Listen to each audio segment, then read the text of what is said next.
நான் அப்படிங்கிற அகங்காரம் இருக்கு, என்னுடையது அப்படிங்கிற மமகாரம் இருக்கு. இந்த ரெண்டு புத்தியும் விட்டுடுங்கோ. அதை போல நான் இந்த வயசுக்கு இவ்வளவுதான் சம்பாதிக்கணும், இவ்வளவுதான் சேமிக்கணும்னா சாஸ்திரம் ஒன்றும் சொல்லலை. நீ என்ன சம்பாதிச்சியோ நேர்மையா சம்பாதிக்கணும்.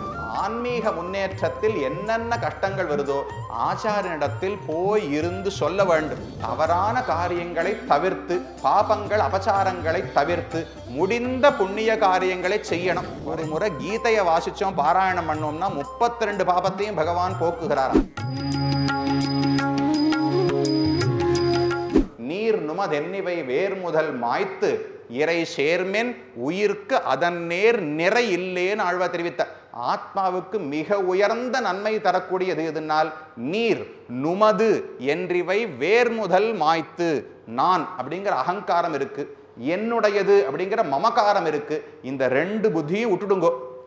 விட்டுட்டு பகவானை நீங்கள் பற்றினீர்கள் என்றால் அதை போல ஆத்மாவுக்கு நன்மை அளிக்கக்கூடியது வேறு எதுவும் உலகத்தில் கிடையாது என்று ஆழ்வார்களுடைய கூற்று. அப்ப இந்த முறைகளில் உபச்சாரம் தான் வாழ்க்கையே. அப்படின்னா உபச்சாரம் மட்டும் பண்றதுக்கு தான் இருக்கும். சுவாமி, அப்ப நாங்கள்லாம் எப்படி வாழறதுனால் எப்படியோ வாழ்ந்து கொள்ள வேண்டும்.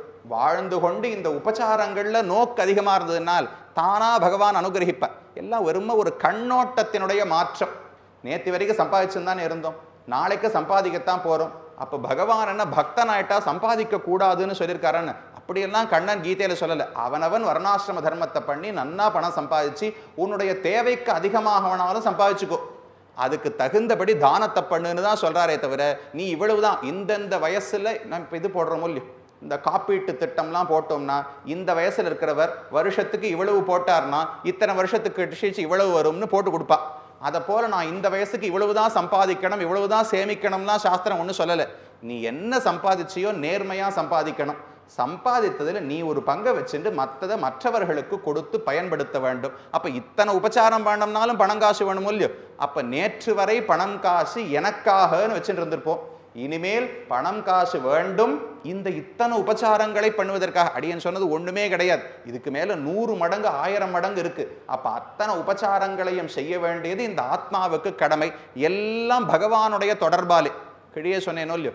இந்த ஆத்மாவுக்கு பிராப்த சேஷி, தகுந்த சேஷி தலைவன் சொன்னால் பகவான் ஒருவர் தான். அப்ப மற்ற பூதங்களுக்கு தெய்வங்களுக்கு ஆச்சாரியனுக்கெல்லாம் பண்ண வேண்டாமானால் எனக்கு பகவான் தலைவரோ இல்லையோ, அந்த தலைவர் தான் இந்திரன் சந்திரனை ஏற்படுத்தியிருக்கார். அதனால அவர்களும் சேஷிகள். எனக்கு தலைவன் பகவானோ இல்லையோ, அவனுடைய சொத்து தான் எல்லா ஜீவாத்மாக்களும். அப்ப அவர்களுக்கு சோறு போச்சா தண்ணீர் தாங்கிறதையும் நான் தான் பார்க்கணும். எனக்கு தலைவன் பகவானோ இல்லையோ, அவரை எனக்கு பெற்றுக் கொடுப்பவர் ஆச்சாரியன் தான். அதனால ஆச்சாரியனுக்கு எல்லா கைங்கரியங்களையும் செய்ய வேண்டும். அப்ப நேர் தொடர்பு அவரோடு. எனக்கும் தந்தைக்கும், எனக்கும் மனைவிக்கும், எனக்கும் குழந்தைக்கும்னு எந்த தொடர்பும் கிடையாது. எனக்கும் பரமாத்மாவுக்கும் தொடர்பு. அதே பரமாத்மாவுக்கு தான் இவர்கள் அனைவரும் தொண்டர்கள். அப்ப எல்லாம் ஒரே நிறுவனத்துல தானே இருக்கும். எல்லாரும் ஒத்த கருத்தோடு ஒரே இலக்கை நோக்கி பகவானுடைய முகோல்லாசம், அவனுடைய சிரிப்புக்காக எல்லாரும் சேர்ந்து இருக்க போறோம்னால் அதுக்கு மேல பகை, ஒரு துர்மனப்பான்மை, ஏதோ பொறாமைங்கிறதுக்கு இடமே இருக்காது. அப்படி இருந்து கொண்டு அனைவரும் சேர்ந்து கூடித்தான் குளிர வேண்டும். சங்க தமிழ் மாலை எல்லாரும் சேர்ந்துதான் பாசனம் சொல்லணும், சேர்ந்துதான் கைங்கரியம் பண்ணணும், சேர்ந்துதான் திருவிழாவை கொண்டாடணும், அனைத்துக்கும் சேர வேண்டும். வைராகியம் வரணும். ஒரு பாதையில முன்னேறணும்னால் கேட்ட பிறகு இதுல நாம என்னென்ன பண்றோம். ஒரு நாள் ஒரு புஸ்தத்தை எடுத்துன்னு உட்காருங்க. நாம கார்த்தாலேருந்து என்னென்ன பண்றோம், இதுல என்னென்னலாம் தேவையில்லாதது, எங்கேயான யாருக்கான இதனால பாதிப்பு வர முடியுமா. நான் பாட்டுக்கு ஏதோ ஒன்று பண்ணிட்டு இருப்பேன், ஆனா மற்றவர்களை பத்தி யோசிக்காமலே பண்ணிட்டு இருக்கலாம். இதனால யாருக்கான பாதிப்பு வரும்னால் அதை எப்படி மாத்திக்கலாம், இது எனக்கு தேவைதானா, சரியான முறையில தான் யோசிக்கிறேனா பயன்படுத்துறேனா, இப்படி யோசித்து அதுக்குத்தான் கூட இருக்கிற 4 பக்தர்கள், அதுக்குத்தான் ஆச்சாரியன். முடிந்த வரைக்கும் ஆச்சாரியன் இடத்துல போய் இந்த விஷயங்களை சொல்லணும். நாம எந்த நிறுவனத்துல கஷ்டமா இருக்கு, இவர் படுத்துறார் அவா படுத்துறான்னு சொல்றதெல்லாம் வேண்டாம். ஆன்மீக முன்னேற்றத்தில் என்னென்ன கஷ்டங்கள் வருதோ ஆச்சாரியனிடத்தில் போய் இருந்து சொல்ல வேண்டும். சொன்னா அவர் அனுகிரகம், அவருடைய வார்த்தையினால் அது பகவான் கிட்ட பிரார்த்திக்க. இவ்வளவு கஷ்டப்படுறானே, உன்னுடைய சொத்து தானே, நீ தானே ரட்சிக்கணும்னு ஆச்சாரியன் பெருமாள் கிட்ட ஒரு வார்த்தை கேட்டார்னால் அவரால் ஒண்ணுமே படைய வாயை மூடிண்டு நம்ம கஷ்டத்தை எல்லாம் போக்கித்தான் ஆக வேண்டும். அது என்ன பாபமா இருந்தாலும் பகவான் போக்கித்தான் ஆக வேண்டும். தானே வைகுந்தம் தரும்னு மணவாள மாமனிகள் தெரிவித்தார். ஆச்சாரியனோடு சம்பந்தம் இருந்தால் தானாக பகவான் வைகுந்தத்தை கொடுப்பார். அப்ப இருக்கிற காலத்தில் தவறான காரியங்களை தவிர்த்து, பாபங்கள் அபச்சாரங்களை தவிர்த்து முடிந்த புண்ணிய காரியங்களை செய்யணும். குறைந்தபட்சம் புண்ணியத்தை தான் செய்வேங்கிற உறுதியான இருக்கணும். பாபத்தை செய்ய மாட்டேன் என்று நடைமுறைப்படுத்தி விட வேண்டும். இதை பண்ணால் இதில் பார்த்த ஒவ்வொன்றும் நேத்திக்கு பார்த்ததுக்கு பிராயச்சித்தம். ஒரு திருவாராதனை பண்றோம், ஒரு துளசியை சமர்ப்பிச்சோம்னால் கீழே 32 பாவங்கள் பார்த்தோமோ இல்லையோ, வராக பெருமாள் வராக புராணத்தில் சொன்னாரே 32 பாபங்கள் அபச்சாரங்கள் ஒரு திருவாராதனம் பண்ணும்போது பண்ணலாம். அது எல்லாத்துக்கும் சேர்த்து சொல்றார்.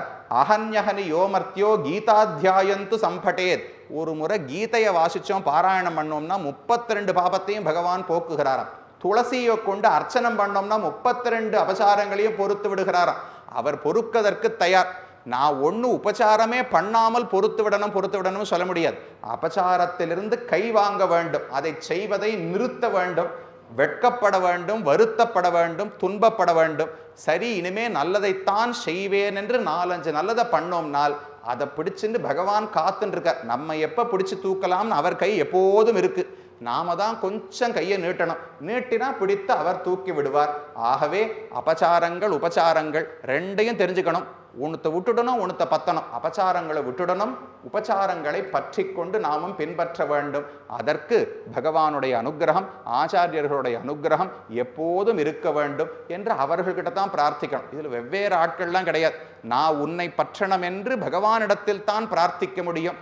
அவர்தான் இசைவித்து என்னை உன் தாளினை கீழ் இருத்தும் அம்மானேன்னு ஆழ்வார் பாடினார். எனக்கு அவரிடத்துல ஈடுபாடையும் அவரதே தான் கொடுக்க வேண்டியிருக்கு. அவருடைய துர்தசை. நானா ஈடுபாடை வளர்த்துண்டு வந்தா சந்தோஷப்படுவார். ஆனால் நான் இருக்கிற நிலைமைக்கு அவர் தான் ஈடுபாடையும் கொடுக்கணும், ஞானத்தையும் கொடுக்கணும், பக்தியும் கொடுக்கணும், கைங்கரியத்தையும் கொடுக்கணும், மோட்சத்தையும் கொடுக்கணும். அவர் கொடுப்பதற்கு தயாராக உள்ளார்.